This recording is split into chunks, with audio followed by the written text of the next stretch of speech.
I have to figure out how to get the better resolutions.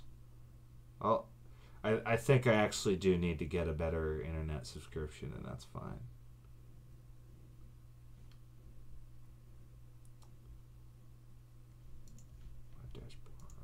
Pause.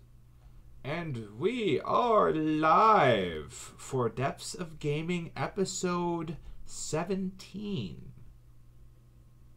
Hello, comrades! How are you today? And yes, We have a lot of joy and presents that we bring you.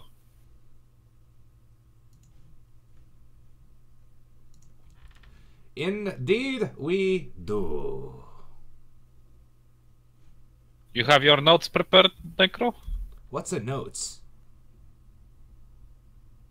Show notes? The thing that we look at every time before the game starts? I assumed we just made this shit up on the spot, but if you wish. First, I actually want to quickly say is Rockstar did put out a notice Ooh. about the modding thing, and it was basically well, we're only targeting the online modders, but if we feel like you're doing wrong, we might do something anyway. So Oh no, my fifis are hurt. Well, I guess I have to ban you. So they literally doubled down without answering the concern everyone has, which is, can I use my single-player mods? And they flat out said, well, you can, but we might ban you anyway. And that's exactly what the community didn't want to hear. This is basically, if any game developer is listening, this is exactly the thing that you do not want to say. Exact opposite of what people want to hear. Right.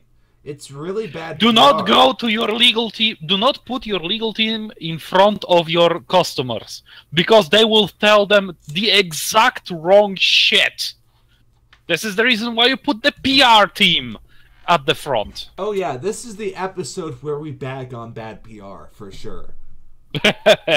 This is the bad PR bagging episode. But before we start the bad PR bagging, let's talk about something good that Paradox has done recently. Is they have announced a new patch. Oh, for which game? For Stellaris, the KPEC patch. Carol Kapek, and I know for a fact I mispronounced that, is I would say that as a Karel Capek. Karol Sapek? Karel Capek. Okay, well that sounds far more accurate. He was a Czech sci-fi writer, and he pioneered the word robot. Now, it existed. It's derived from the Czech word robota, which effectively means slave laborer, among other things. But it basically means to get free labor or a free laborer. And so they, so he used that to be robot. And makes sense. So this is probably the patch that makes robotics cool in Stellaris. Because right now, robots are super situational.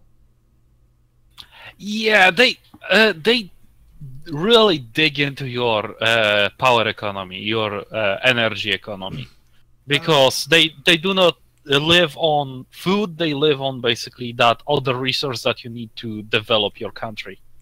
Well, they live on power, and power is almost entirely usually eaten up by your upkeep. No. It's eaten up by your upkeep almost the entire game. So it's not feasible in most times to build robots, because you would much rather use that money for a upkeep or rather any other thing, because robots don't become much that useful until late game anyway, because at that point you have synthetics and they'd have no negatives and all of the positives of being a robot.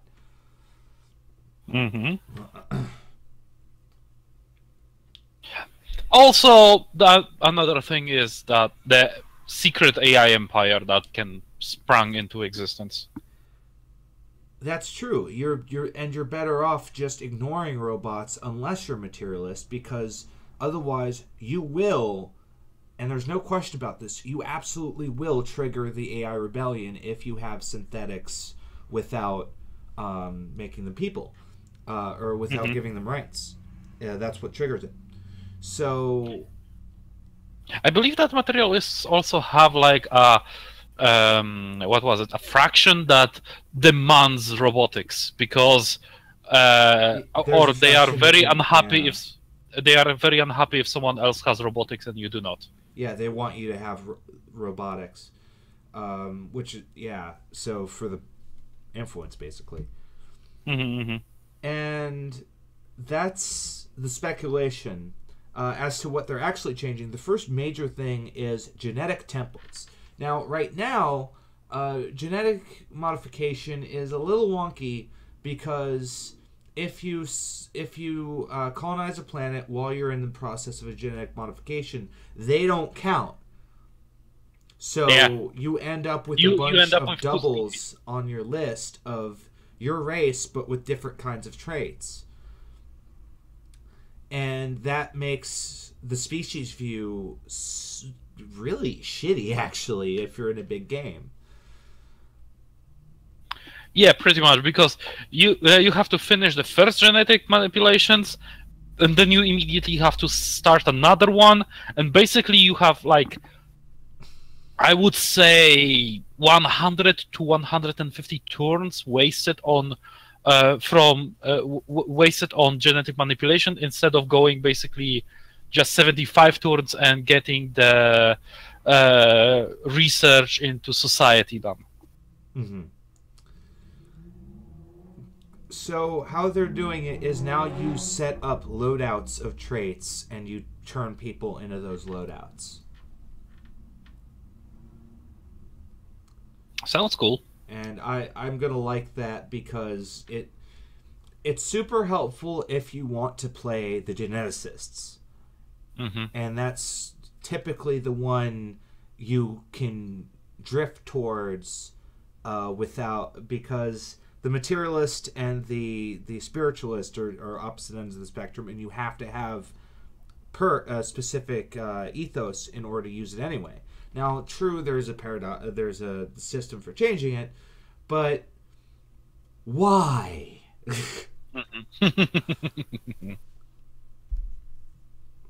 You picked what you picked for a reason. No. So. And next, planet climate now influences the resources that are seated upon it. Now, I could have swore that was already the case, but no, it wasn't. It was random. It was random. And that's explains and does not explain a lot. Because during the earliest days of Stellaris, special resources were extremely common. Then, over the last couple patches, they dumbed down the percentage by probably a magnitude of 50.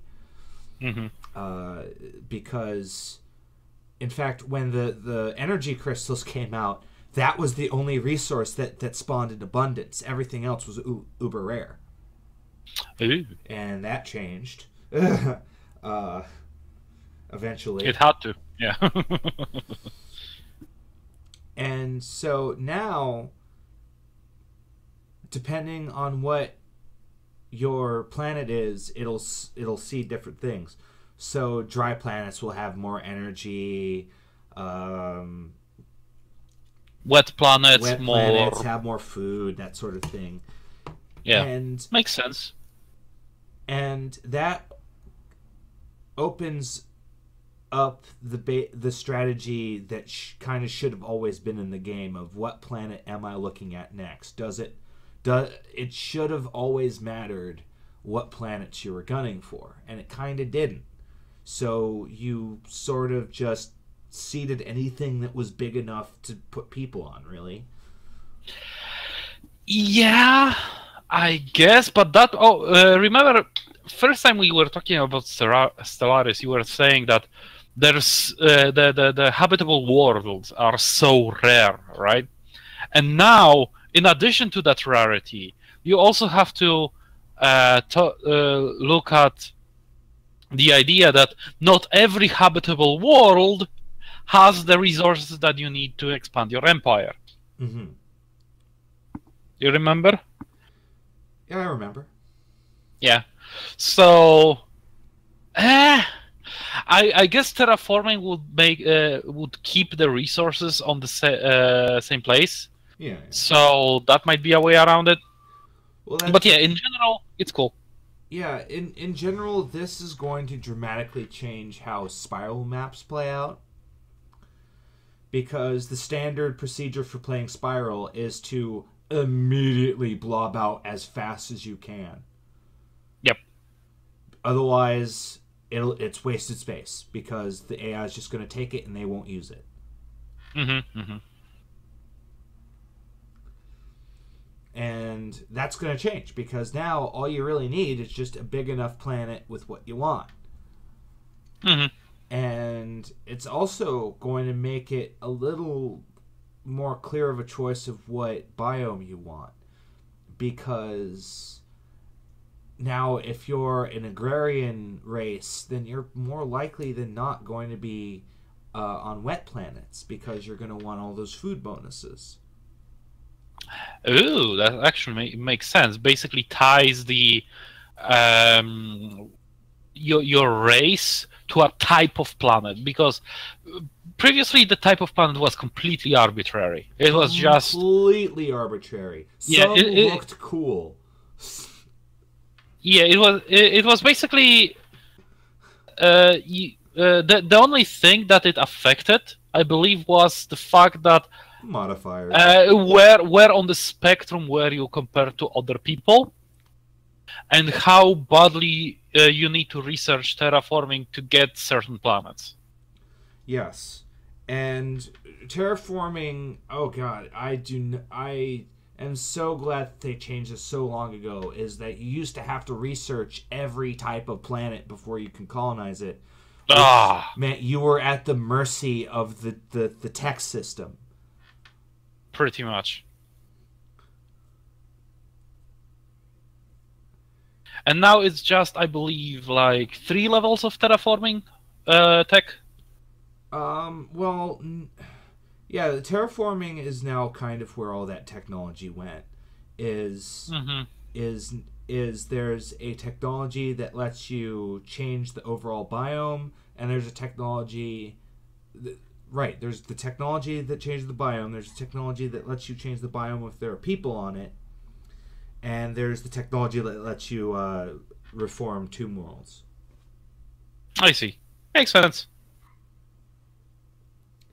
And tomb worlds are kind of the planet that I hope they do something with, because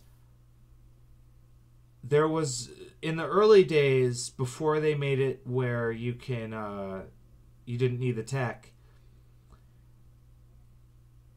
you couldn't remove the blockers from those worlds. However, they gave science bonuses when you built science shit next to them.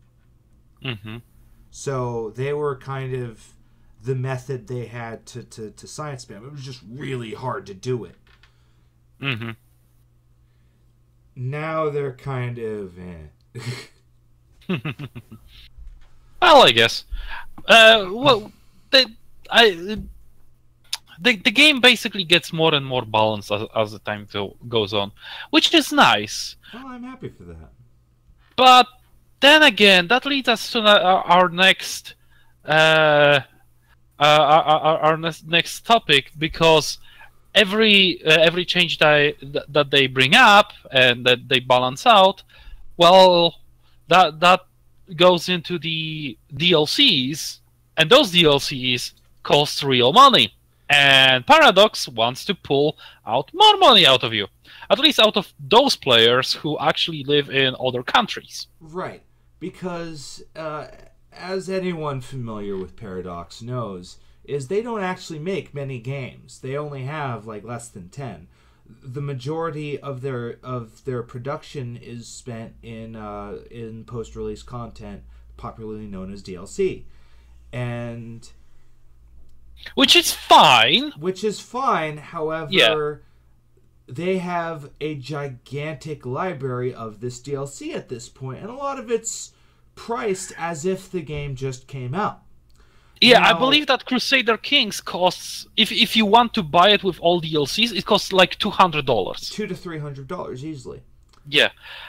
Even Sims reduces the price eventually, and it's owned by EA. And that's EA. And where we're going you with do this, not... Yes, the founder of, or the CEO of Paradox said that all companies, regardless of who they are owned by, whatever, they periodically reevaluate the prices of their games. Correct. Yes. However, usually 99.9% of the time, those prices go down. Why? Because the games depreciate in value. The 0.1% is Paradox that actually puts those prices up, which is bullshit. And you do not increase the price on a game that is 5 years fucking old. And that's what they did to a majority of the planet. Is they noticed that the purchasing power of currencies across the world had changed to the point where it was slightly cheaper in some countries to buy their games. So the obvious decision, of course, was to bump up the price so that it was still at the price of a new game in that country. And this included the UK, this included several parts of Europe. I'm pretty sure Australia got hit by this. Poland, Russia. Yeah, any country that has changed, basically, within the last 5 years. And so people naturally were incensed by this. Because... Yes, there were people from Western countries who naturally have stronger currencies, were going to or buying through money transfers games from the eastern side of the world, and were getting games for 2 times cheaper, 3 times cheaper, and then could resell that at normal price or like 10% off, and get a profit out of that, which was unfair to the developer. That makes sense. However, people in those eastern countries earn less money per year. Mm-hmm. They have, I believe, I earn like $500 per month, and that there's nothing wrong with that because everything else is 4 times cheaper. Right, so I can live a pretty comfortable life on those $500. However, if you're trying to sell me a game that costs $200, well, I have to make a choice between life or entertainment, and I think life takes priority. And so that's Paradox rakes in thousands of dollars a day. So the notion that they actually... Hundreds of thousands, maybe? Yeah, well, I was being generous. But the notion that these guys are losing money is childish. Mm-hmm. And the thing is there were 2 articles I read on this. The Eurogamer article's pretty... The PC Gamer article has a quote from the CEO. Oh, let's hear a quote from a CEO. As much as I do love a good conspiracy theory, to be frank, the whole Tencent bought 5% of Paradox and now they're all greedy, and they're now a publicly traded company and therefore do things the market wishes for, is below the level of intelligence of this community. Wester said, I still hold a third in Paradox. I'm still CEO, board member, and avid gamer.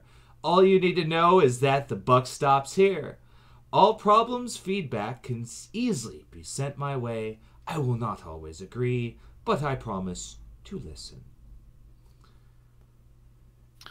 Fuck you. Yeah. Just Fuck you with a long wooden stick with splinters sideways. And Mr. Wester, I invite you to call me out on this to my face, and I will proudly say it to you again in front of you. Because fuck you. Thank you. Moving on. No. Let's you want to keep talking about. Okay, well, I guess not. Moving on. Yes, because I am completely and utterly dumbfounded by this guy's complete and utter disconnect from reality of economics. Because he lives in a delusional state that games do not change in value. In fact, they increase in value after they were released. It boils my fucking blood, and it puts my knickers in a twist. Yeah, because any other game has to release a wholly different remastered version to do the kind of shit that Paradox does. Yeah. And they know that they can do it. Because no one else is actually putting up that kind of products that they're doing. There's... I don't know. Is there another company that does a similar game to the Paradox games? Well, here's the thing. The historical, like, XXX games? I don't think so. Oh, no. That's a market they have on lockdown.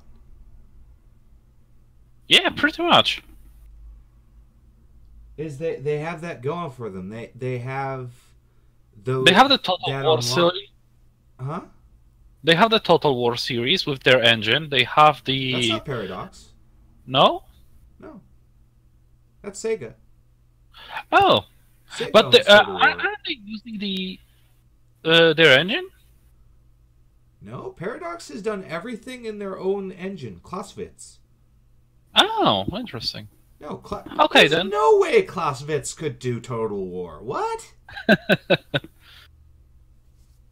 I must have been. It's a powerful engine, but it can't do that. Yeah.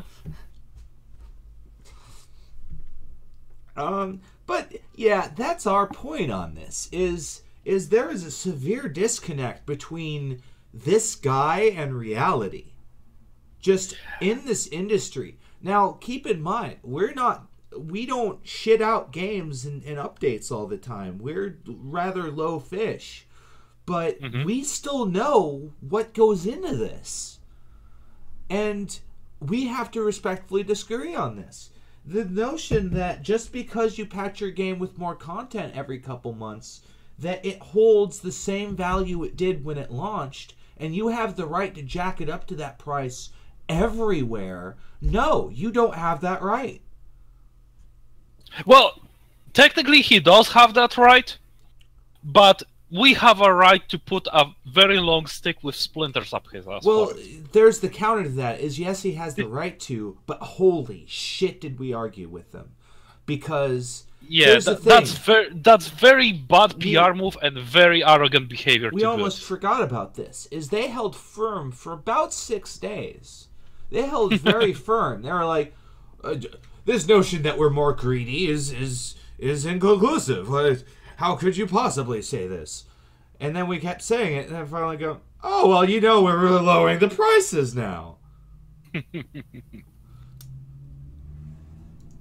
We've always listened to our customers. What are you talking about? I think that technically this might have something to do with the Steam's recent blockade on the content, because if the price between regions is different, then the Steam will actually block and prevent you from buying a game for a friend. Oh, that's right. They have a prevention for that. So technically, you could make an excuse that, well, we just wanted to raise the price so that people in the richer countries can buy the games for the guys in the poorer countries on Steam. Well, and that argument's all that fine would and be dandy a good PR move. until That would be, you realize that it could have went in any direction. What do you mean? It didn't have to be a flat hike. It could have been a flat not hike. Yeah, I guess. Anti-hike. But that's our point. Is Paradox is the master at bad PR, which is strange to hear, because a lot of normally big think that they would have to have good PR because they're popular. No, they have terrible PR. They are the one company that stares you in the eye and tells you you are stupid for thinking what you think. Because that's what he said. He said that anyone who thought those two things was below the intelligence of the community, that means stupid. Yeah. And basically, he also said that because he holds a third of shares in the company, that makes him basically say, oh, and this is the point of view of my company. Yeah, what fucking excuse is that? I own the majority of the company, therefore, what? Well, therefore he has the decision, basically, the power to make decision. Yeah. Well, whatever. So, who's up for buying out Paradox as a community? Yeah, why don't... Let's just buy the other two-thirds of the Paradox and kick him out. How about it? Just how about it, 4chan? Buy out Paradox, call it Paracox or something. I don't know. Just buy out Paradox and make and send the fucker flying. And just make it the people's game. People's thing. Republic of Paradox. Yeah. The People's Republic of Paradox. It's like, we're not actually a country. We're just calling ourselves that. Yes. So on to a good PR move.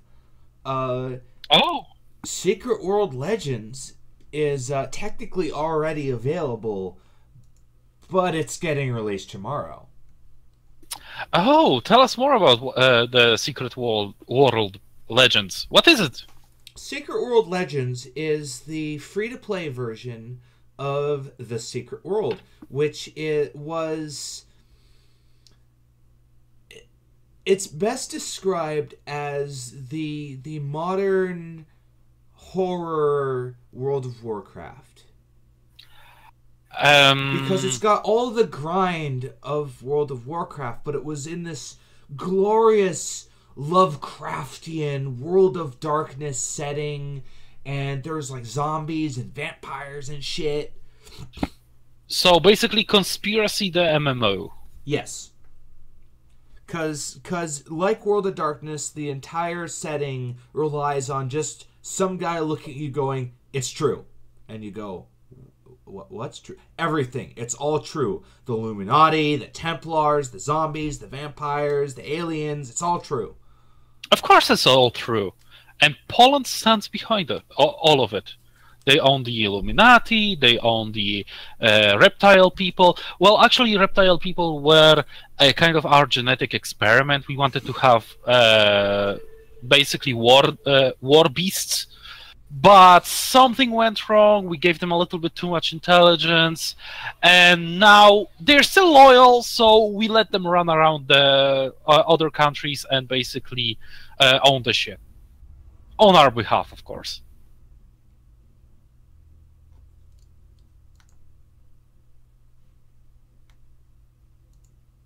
Anyway,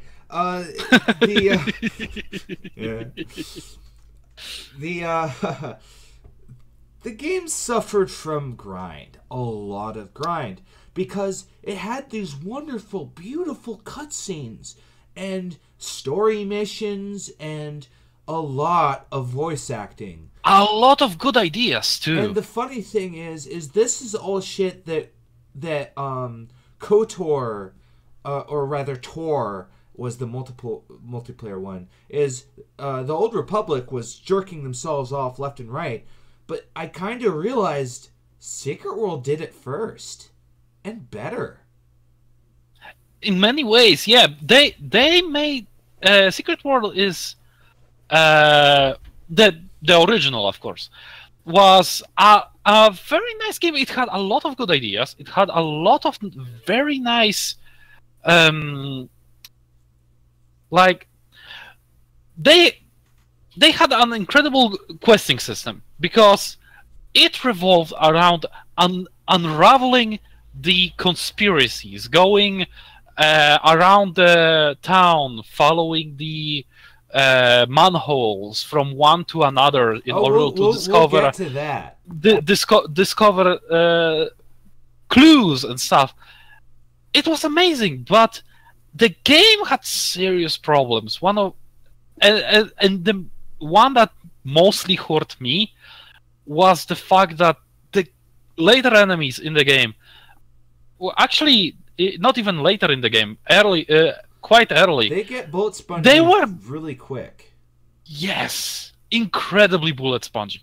You could basically slave away for 15 minutes on one guy who wasn't even a boss. And the thinking behind this is that it was a multiplayer game, so there'd be tons of people helping you and running around. But it's kind of the game that you wanted to play by yourself. Mm-hmm. So it wanted also, to do one thing and then did another. Also, nerds don't have friends.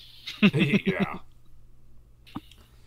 So no, but there is a MMO type of player who is basically trying to solo stuff, and that's a lot of people. That's like a good 30% of player base does not want to engage in party behavior.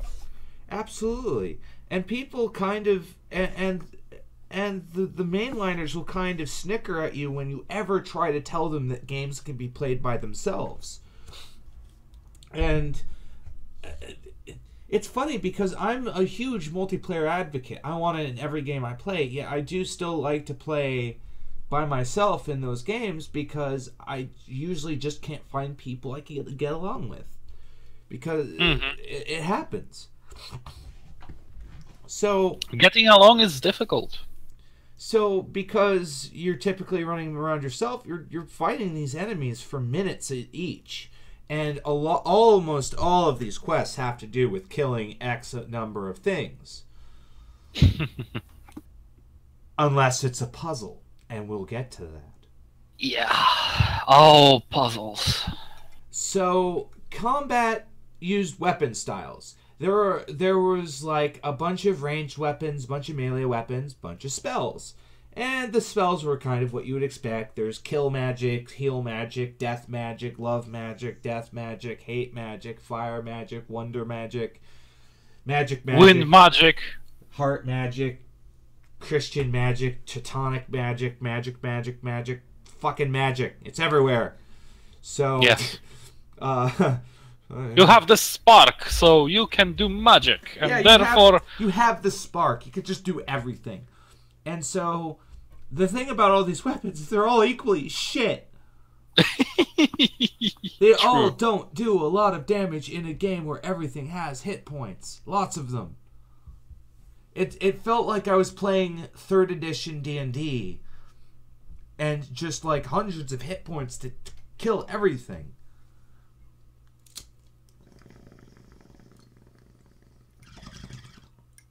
So, it wasn't that fun. But, Legends is the new version. And they say they're revamping the combat system, the visuals. Yay! And there will be a better early game experience. Yay!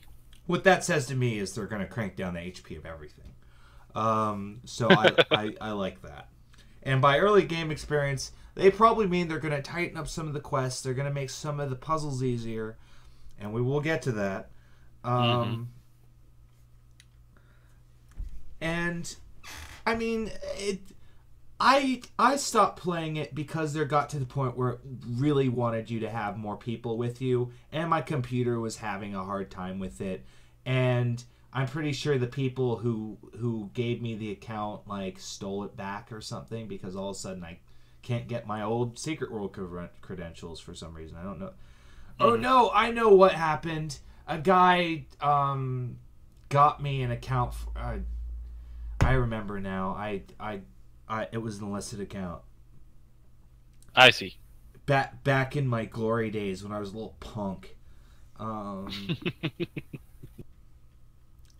So, we've mentioned that it did what Tor wanted to do way before it did, in that it had tons of voice acting, tons of cutscenes, a legitimate story, and it really made you feel something when you played. That's rare It's rare. Very rare, because up until then, you just click through these laundry lists of quests and you're bored. These guys should take a page and learn from Witcher guys. So, but the biggest draw of Secret World was the puzzle quests. Because the puzzle quests. Because it was this new concept of they were really trying to tie an alternate reality game to this in order to make the Secret World feel like a real place. Months up until release, there was this ARG where people didn't even know what the fuck it was.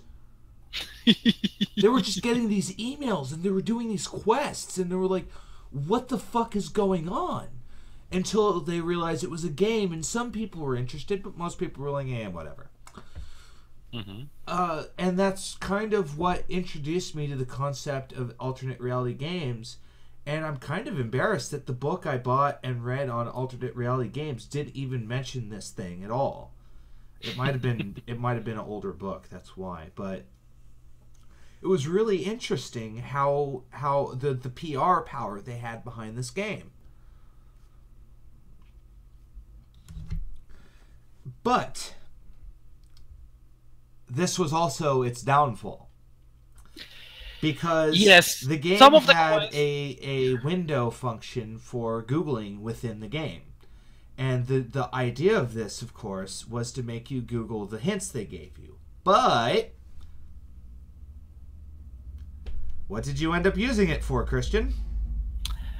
I end up using it for walkthroughs, because it was far easier. It was far easier to Google a walkthrough instead of Googling the actual page that you were supposed to go to, because the walkthrough not only gave you a full breakdown of the quest, but also explained everything a lot better. For example, if I told you the Hands of Time, you usually would imagine, oh, it's a clue about clock, right? Sure. You go to find the clock. You see 10:10. What does this tell you? Well, you have to go to the Bible and read the King's 10:10. Of course, right? Oh. Because that's exactly what you would think. You're of course talking about the Kingsmith Code.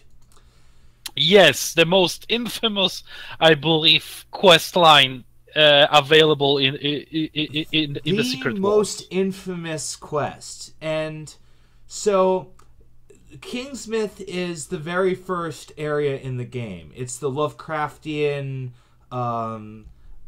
portmanteau of King. It was something's King, but Innsmouth, Kingstown and Innsmouth, or something like that. And those are two. Yeah, Stephen King. It was Stephen King. It was what was it? Lovecraft. There was like a Lovecraft. Well, Elm Street hotel in this town. Yes. There's a Dunwich bar. Basically, the entire town is a love letter to horror movies. This is Horror Movieville. Yes. And shit went down in Horror Movieville. Of course. So, to start this quest, you go to the church. Then you look at the manholes. Then you follow the manholes. You follow the manholes, you follow the manholes, you follow the manholes. You go to this Illuminati thing. And it says, in the seat of power, the navigator immortalized, illuminating the path, Illuminati, to the sleeping priest in Fletcher, in memory of Franz Hals, who perished in light. So, obviously, the seat of power is the town's hall. The town hall. So we get to this portrait done by this man, Franz. And to be fair, there are also fucking portraits that are false leads that lead you on a wild goose chase before they lead you to a dead end. Yes, that's why the number is important and not just the name of the artist, because it tells you what number to look for in the portrait. So, it says, time is the province of kings and gods. The hands of time point to truths, written by kings in the words of God. The path is open to the enlightenment, to the enlightened. Now, obviously, as Christian pointed out, the hands of time means a clock. And as you can see, the little telescopy thing next to him is pointing off screen at the clock above the door. And the clock says 10:10. So, now here's the part where everyone gets confused. Most people think, incorrectly, that the Bible was written literally by Christ or the God himself. Now, this is, of course, impossible. He's a being of light. So, obviously, it was written by the Council of Kings who wished to create the Christians and therefore create a slave caste. Now, this book was called the Bible, written by kings in the words of God. That is to say, pretending to be God. Now, obviously, no one's going to get this because they think it's literally God's word. They'll never think it's the Bible. So they just Google this and they realize, oh, they meant the Bible. And they figure, why look in the Bible? Even if I have it, I might as well just look at the fucking password. Because, by the way, that's what this is all about. You're looking for a 3-digit password for a storm cellar. Someone went... So basically what you're trying to tell is that someone went through all this trouble to set up fucking manholes to point at exactly this this particular spot. They set up the... Now let's talk about the manholes. Now the manholes were placed there by the Illuminati. However, they're in the middle of the road. Now this does make them hard to get driven over. But what if... does someone, like, go to these manholes frequently and set them in the right direction? Do they... Yes, because if some sort of construction worker goes over there to fix something and has to move the manhole cover, they don't care that it does not... those guys do not care if the manholes or other kinds of holes that are in the road are aligned correctly to the lines that are drawn over them. And you're trying to tell me that they will, all of them will align those specific fucking manhole covers in that same fucking direction that there was? No, they would not do it. Because there needs to be someone else who constantly patrols all those manhole covers, and if they point in the wrong direction, has to adjust them. Correct. Now let's talk about the clock. It's frozen at 10:10. Now that's a decent enough clue in a town hall that has been, up until now, active for at least, 50 years? No one's noticed the clock? There was no secretary that looked at this clock and said, you know what, I'm just going to run down the store, buy new AAA batteries, and I'm going to fix that. So, because I forgot my clock a few times, my wristwatch, so I'm just going to fix that so I don't forget when the lunchtime is. Yeah, and then they pull off the clock and they notice there's no batteries in it, and suddenly you have to kill the secretary. Yeah. Like, there are more efficient ways to do this, ladies and gentlemen. Even while keeping the crazy cryptic thing.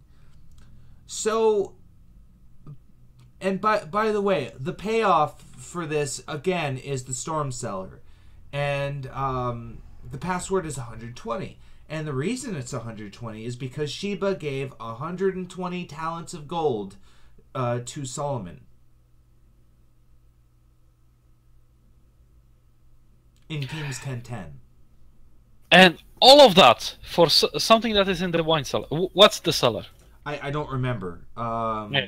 So something unimportant, because it's one of the beginning quests. Oh wait, yeah. You go in. There's a computer. You type hint to receive your only in-game hint for this quest. The hint you receive is, as the famous Solomon priest once said, "Light conquers all." Because remember, that's the whole gimmick. This has to do with light somehow. Those of you with a good memory and can speak the language will be excited. Remember the manhole? It said something. It says, light conquers all, which is the password to the computer.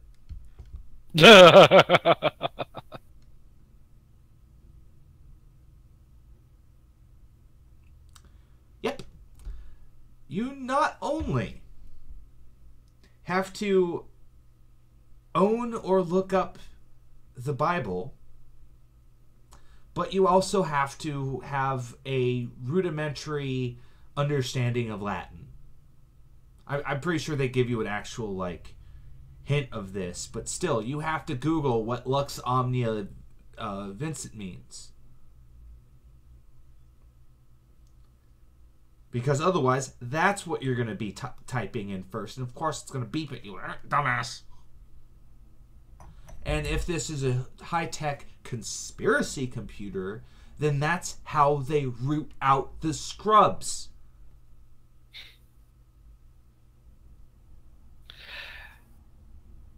If I knew the password to that computer, you know what I would do? What? I would change the password to Fatas. Just randomly, because now I have the password, so now I can change the password, and now the next guy who goes through all that shit is basically doesn't know what to do, because the password is gone. It's completely different. Everyone is wrong. Yeah, so that's coming out tomorrow. On to answers that nobody wanted. And hold on, I did that wrong. There we go. I was unable to scroll. So this is a giant post, and we're not going to read the whole thing. Cannot highlight. This is Nlitheral's post, a gripe of mine on 5e. Now, this is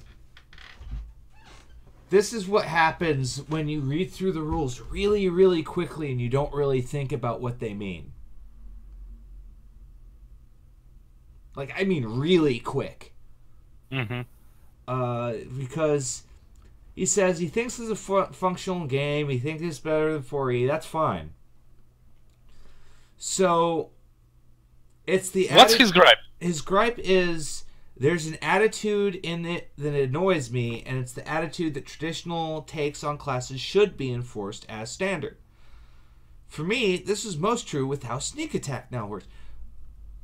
I love how he's not citing where they actually say this. He's just citing a mechanic he thinks supports his gripe, which is kind of how it works. But as we're gonna see, it is it's a mischaracterization. So he's annoyed that sneak attack is once per round. That's actually completely incorrect, and unless they errated it, I'm gonna use this as the truth. Because Necro has his books. He did buy them, so. Oh, I bought this once it. Well, here's the nerd cred on this book is I bought it in my game with Luke Gygax. Yay! The GM owned a game store, so I was like, "Oh, you need a book. You need a book." Here is the book. You owe me, and I paid him back. Eventually, took long enough. That is not the class I'm looking for.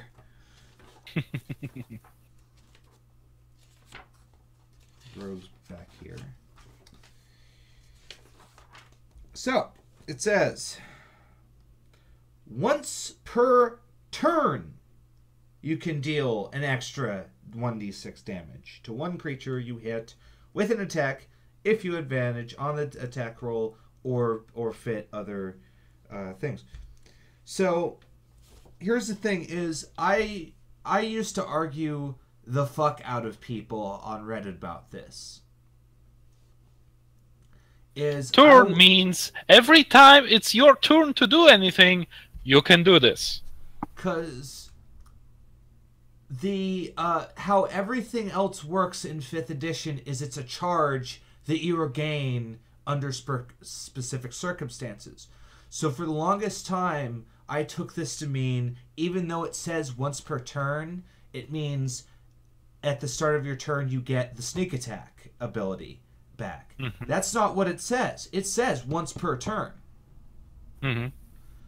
And this book is extremely pedantic in its wording. Yeah, it's very specific in what it says.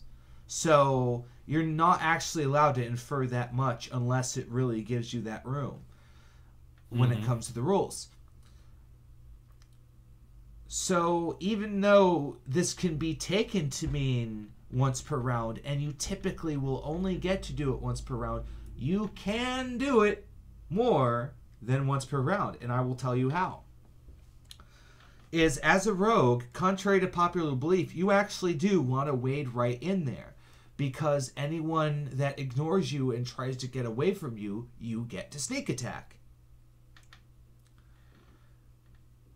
And I will explain. Because it is their turn, and you are allowed to use sneak attack once per turn, bamf. Yes. So if you do not get to use the sneak attack once per round, but every time it is your turn to act, you can use a sneak attack. So on attacks of opportunity, which are reactions, and on your turn, which is whenever your turn comes up. Because attack of opportunity just says an attack, and sneak attack is just an attack. A lot of people talk about it like it's a specific action, but it's actually a triggered feature. It's not actually its own attack. Makes sense. Because otherwise you would potentially be able to waste your sneak attack, and that's not fun.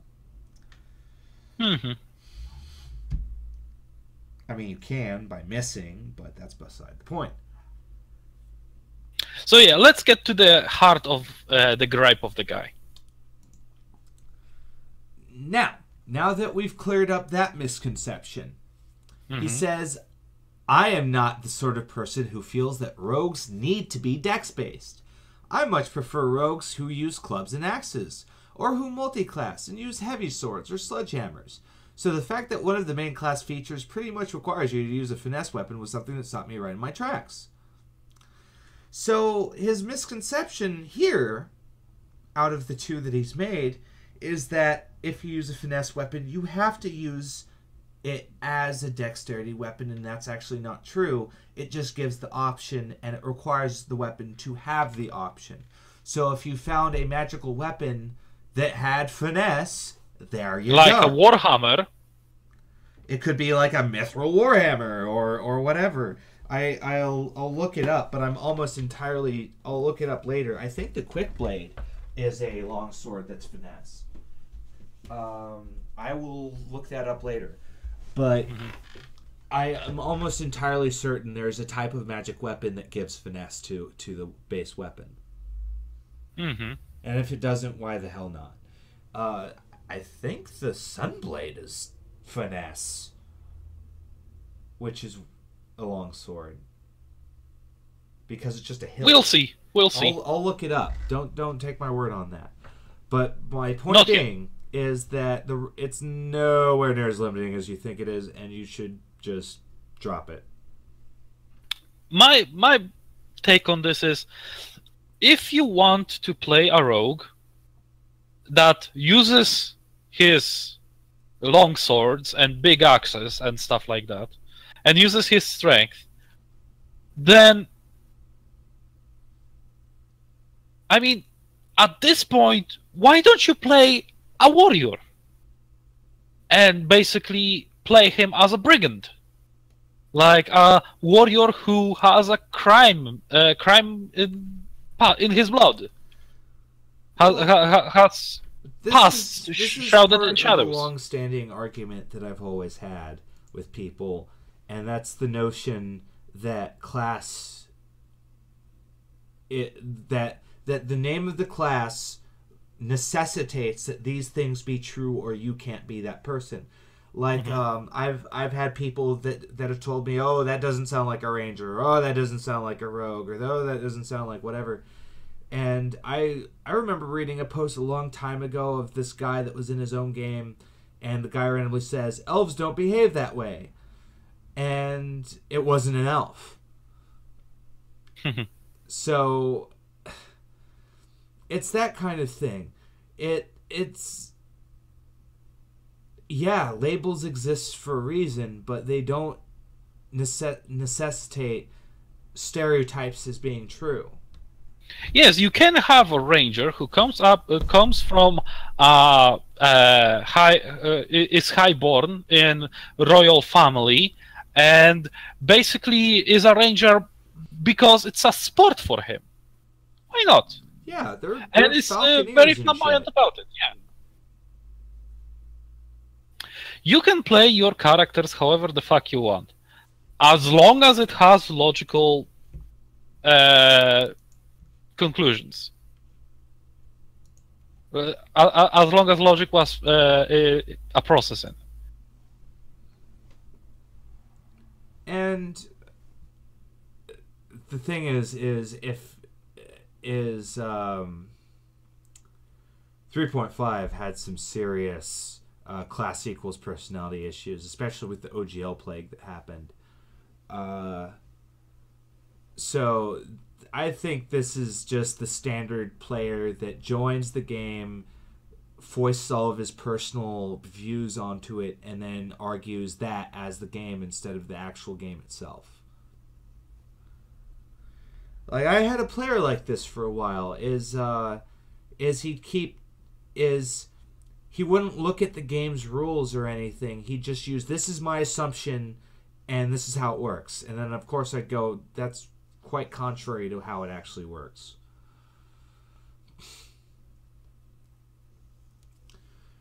So that's our show.